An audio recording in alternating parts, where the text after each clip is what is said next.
माऊली पाटील नातेपुत्याचे, आमचे तरुण तडफदार सांगली जिल्ह्याचे युवा नेते राजू जानकर, शेखर माने या जिल्ह्याचे राष्ट्रवादी शरदचंद्र पवार पक्षाचे निरीक्षक भाऊ देशमुख, संदीप मोडवे, आपले दत्ता नक्की आहे का असा करार एक 12 ते 13 जणांच्यावर माझं झालं। महाराष्ट्राच्या विधानसभेमध्ये राष्ट्रवादी काँग्रेस शरदचंद्र पवार या पक्षाच्या तुतारी चिन्हावर किमान 60 आमदार निवडून जातील हा प्रयत्न आम्ही सगळे करणार आहोत। पण विधानसभा फार लांब आहे, तुम्हाला लोकसभेचाच निकाल सांगून जातो।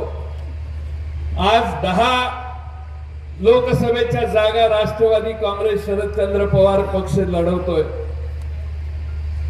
मी कोणावर अन्याय करू इच्छित नाही, पण 10 जागांपैकी किमान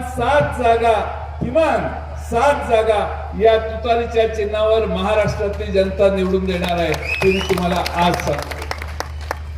वातावरण तसं आहे। एबीपी माझा, उघडा डोळे बघा नीट।